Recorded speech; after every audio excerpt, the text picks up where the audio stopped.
Secretary Austin, if you want to begin your testimony, please.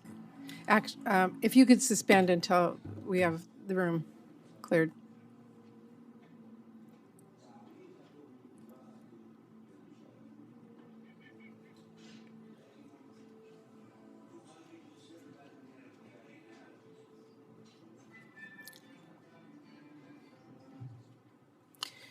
Thank you. Secretary Austin, you may begin. Chair Murray, Vice Chair Collins, ladies and gentlemen, good morning. Thanks for the opportunity to discuss our urgent need for supplemental funding to strengthen our national security. On October 7th, Hamas terrorists murdered more than 1,400 Israelis and at least 36 Americans and took more than 200 hostages. It was the deadliest terrorist attack in Israel's history. It was cruel, hateful, and repugnant. And as former head of Central Command, it reminded me powerfully of the crimes committed by ISIS in Iraq and Syria. As President Biden has said, any democracy would respond decisively to such a vile terrorist assault.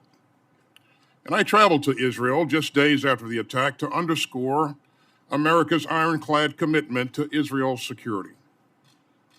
Now, we fully understand that Hamas does not represent the Palestinian people, and we mourn the loss of Palestinian civilians.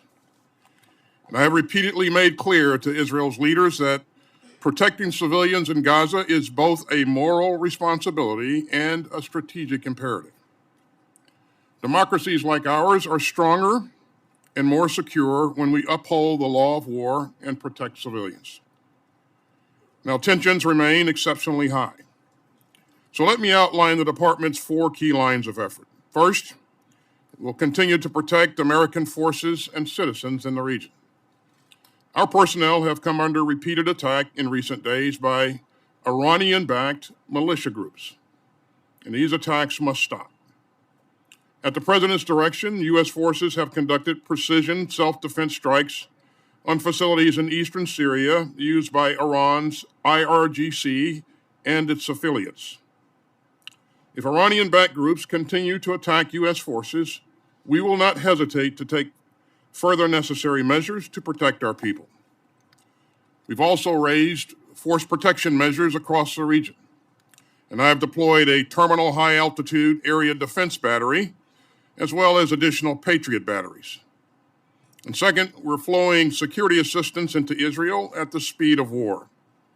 We're providing air defense capabilities, precision-guided munitions, small-diameter bombs, and other key equipment, including more interceptors for the life-saving Iron Dome system.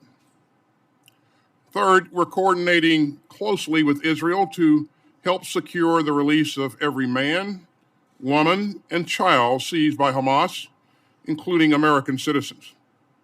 As President Biden told the families of the missing Americans, we have no higher priority than the safe return of their loved ones.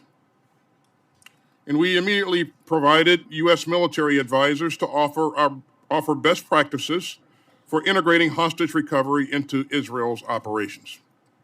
And finally, we swiftly strengthened our force posture in the region to deter any state or non-state actor from escalating this crisis beyond Gaza. 2 carrier strike groups are now in the region.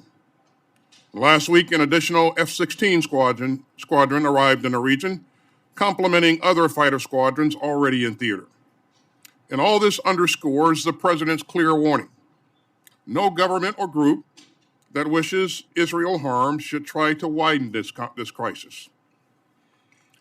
Yet even as we surge support into Israel, we remain focused on Ukraine. Nearly 20 months into Putin's failed campaign of conquest, the Russian military has been badly weakened.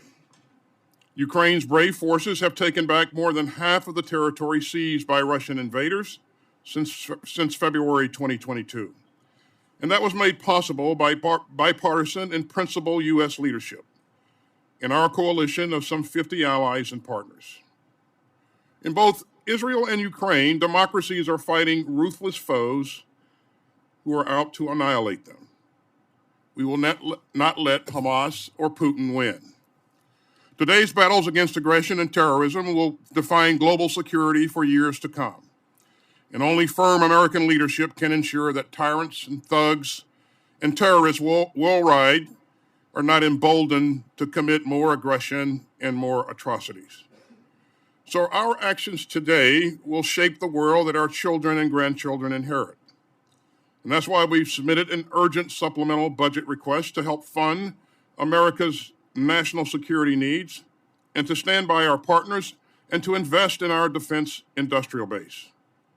We're requesting $10.6 billion to help Israel defend itself. The supplemental also requests $44.4 billion to help Ukraine continue to defend itself against Russia's ongoing aggression. We're also requesting $3.3 billion to meet U.S. military requirements in our submarine industrial base and to fulfill our AUKUS requirements.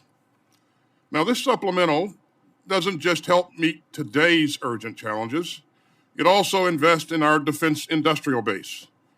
When we send our friends munitions from our stockpiles, the money to replenish our supplies strengthens our military readiness, and we invest in American industry and American workers.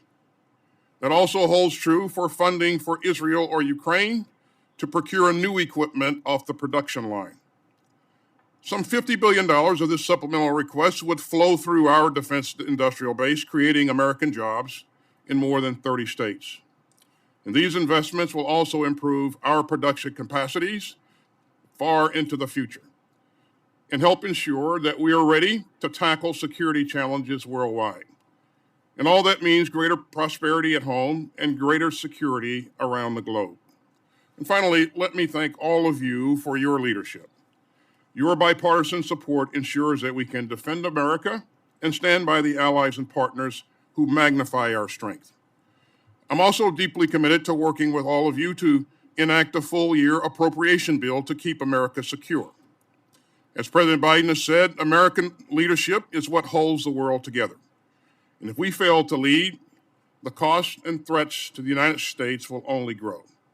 We must not give our friends, our rivals, or our foes any reason to doubt America's resolve.